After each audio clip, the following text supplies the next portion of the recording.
गद्य पार्ट 5 गलता लोहा, जिसके लेखक हैं शेखर जोशी। पाठ का प्रतिपाद्य इस प्रकार है। गलता लोहा कहानी में समाज के जातिगत विभाजन पर कई कोणों से टिप्पणी की गई है। ये कहानी लेखक के लेखन में अर्थ की गहराई को दर्शाती है। इस पूरी कहानी में लेखक की कोई मुखर टिप्पणी नहीं है।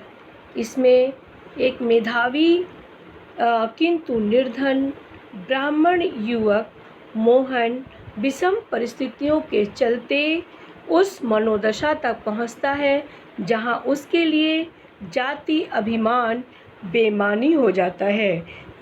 अगर वो अपनी जाति का अभिमान करता है तो वो उसके लिए बेरोजगारी के अलावा कोई और रास्ता नहीं रहता है। इसलिए लेखक ने कहा कि जातीय अभिमान बेमानी है, कि अगर उसको काम करना है तो अपने जाति अभिमान को उसे छोड़ना होगा। सामाजिक विधि निषेधों को ताक पर रखकर वह धनराम लोहार के ऑफर पर बैठता ही नहीं, उसके काम में भी अपनी कुशलता दिखाता है। मोहन का व्यक्तित्व जातिगत आधार पर निर्मित झूठे भाईचारे की जगह मेहनत कशों के सच्चे भाईचारे को प्रस्तावित करता प्रतीत होता है। मानो लोहा गलकर नया आकार ले रहा हो।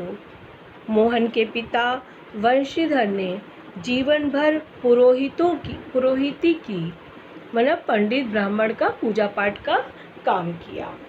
अब वृद्धावस्था में उनसे कठिन श्रम व व्रत उपवास नहीं होता है। उन्हें चंद्रदत्त के यहाँ रुद्री पाठ करने जाना था, परंतु जाने की तबीयत नहीं है। मोहन उनका आशय समझ गया, लेकिन पिता के अनुष्ठान कर पाने में वो कुशल नहीं है। पिता का भार हल्का करने के लिए वह खेतों पर चला जाता है, लेकिन हंसुए की धार कुंद हो चुकी होती है। उसे अपने दोस्त धनराम की याद आ गई। वह धनराम लोहार की दुकान पर धार लगवाने पहुंचा। धनराम उसका सहपाठी था। बचपन की यादों में दोनों खो गए। मोहन ने त्रिलोक सिंह के बारे में पूछा। धनराम ने बताया वो पिछले साल ही गुजर गए थे। दोनों हंस कर बातें करने लगे। मोहन पढ़ाई व गायन दोनों में ही बहुत ही निपुण था। वह मास्टर का चहेता शिष्य था और उसे पूरे स्कूल का मॉनिटर बना दिया गया था। उसे कमज़ोर बच्चों को दंड देने का भी अधिकार दे दिया गया था। धनराम ने भी मोहन से मास्टर साहब के आदेश पर डंडे खाए थे। धनराम उसके प्रति स्नेह व आदर भाव रखता था, क्योंकि जातिगत आधार की हीनता ही उसके मन में बैठ चुकी थी। उसने मोहन को कभी भी अपना प्रतिद्वंदी नहीं समझा। धनराम गांव के खेतिहर या मजदूर परिवारों के लड़कों की तरह तीसरे दर्जे तक ही पढ़ पाया था। मास्टर जी उसका विशेष ध्यान रखते थे। धनराम को 13 का पहाड़ा कभी याद नहीं हुआ। इसकी वजह से उसकी पिटाई भी होती थी। मास्टर जी का नियम था कि सज़ा पाने वाले को अपने लिए हथियार भी जुटाना होता था। धनराम डर या मंद बुद्धि होने के कारण 13 का पहाड़ा नहीं सुना पाया। मास्टर जी ने व्यंग किया, तेरे दिमाग में तो लोहा भरा हुआ है, विद्या का ताप कहाँ से लगेगा इसको। इतना कहकर उन्होंने अपने थैले से 5-6 दर्तियाँ निकालकर मोहन धनराम को दे दी और कहा कि इसमें धार लगा लाना। हालांकि धनराम के पिता ने उसे हथौड़े से लेकर घन चलाने की विद्या बचपन से ही सिखा दी थी। विद्या सीखने के दौरान त्रिलोक मास्टर सिंह ने उसे अपनी पसंद का वेद चुनने की छूट देते थे, परंतु गंगाराम जो धनराम का पिता था, इसका चुनाव वो स्वयं करते थे। एक दिन गंगाराम अचानक चल बसे, उनकी मृत्यु हो गई। धनराम ने सहज भाव से अपने पिता की विरासत को संभाल लिया। उनकी दुकान में वो बैठने लगा। इधर मोहन ने छात्रवृत्ति पाई। इससे उसके पिता बंशीधर को बहुत ही खुशी हुई और वह उसे बड़े आदमी बनाने का स्वप्न देखने लगे। पैतृक धंधे से उन्हें निराशा थी, क्योंकि उससे परिवार का पेट वो अच्छी तरीके से नहीं भर पा रहे थे। अतः उन्होंने गांव से 4 मील दूर एक स्कूल में उसका दाखिला करा दिया। शाम को थका मांदा मोहन घर लौटता था। पिता उसे पुराण की कथाएं सुनाते थे ताकि वह उत्साहित हो और पढ़ने की अच्छी कोशिश करे। वर्षा के दिनों में मोहन नदी पार करके अपने गांव में आता था। एक दिन नदी में पानी कम था तथा मोहन अपने जो मित्र थे, घसियारे मित्र, उनके साथ नदी पार कर रहा था। पहाड़ों पर भारी वर्षा के कारण अचानक नदी में बाढ़ आ गई।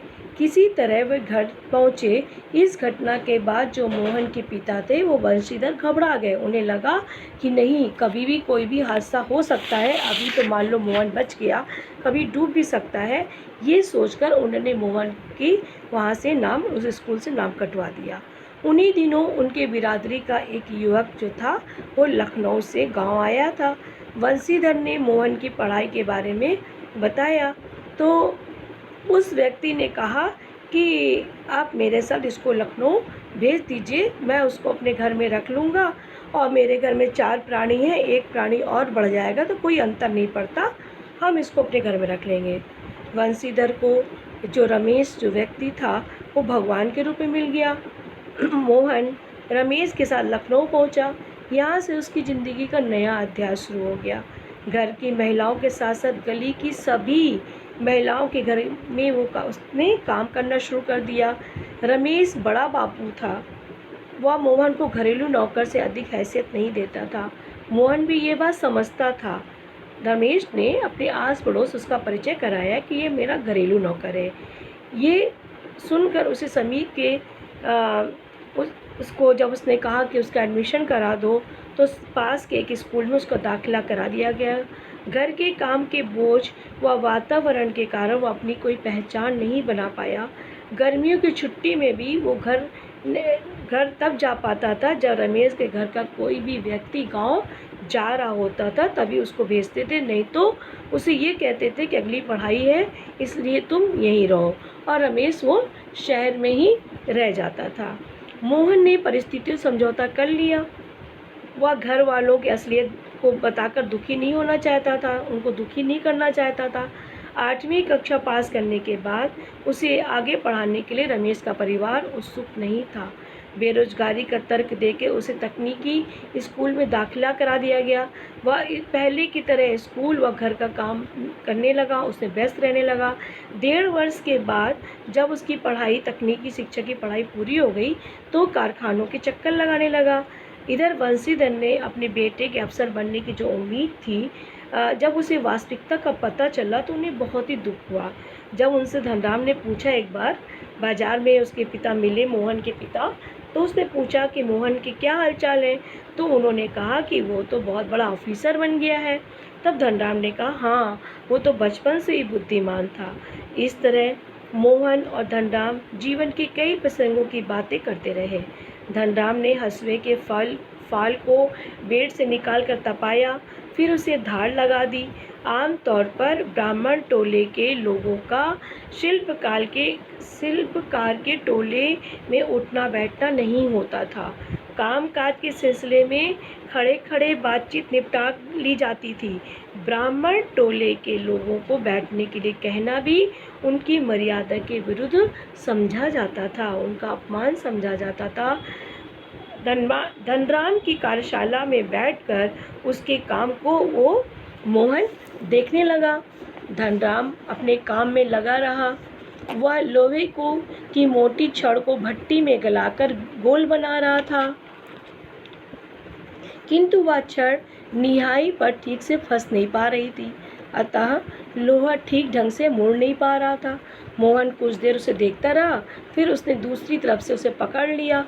नपी तुली चोटों से छड़ को पीटते पीटते गोल घेरे के रूप में उसे मोहन के काम में स्फूर्ति देखकर धनराम अवाक रह गया। उसे लगा ब्राह्मण होकर ये लोहारा काम कर रहा है। वह हैरान होकर उसे देखता रहा। वह पुरोहित खानदान के युवक द्वारा लोहार काम करने पर आश्चर्यचकित था। धनराम ने संकोच, धर्म संकट से उदासीन मोहन के लोहे के छल्ले की त्रुटिहीन गोलाई की जांच कर रहा था। उसकी आंखों में एक सर्जक की चमक थी। उसने जैसे एक निर्माणकर्ता होता है, निर्माणकारी होता है, वही निर्माण कारक की चमक मोहन की आंखों में थी। मोहन को इस बात की परवाह नहीं थी कि लोग क्या कहेंगे कि एक ब्राह्मण जाति का युवक लोहार का काम कर रहा है। इसीलिए इस पाठ का शीर्षक गलता रोहा रखा गया है कि जातिगत जो स्वाभिमान है, अभिमान है, उसको भुलाकर और व्यक्ति कोई भी काम करे और अपनी विनम्रता के साथ करे, वहीं से उसका जीवन की सार्थकता पूर्ण होती है।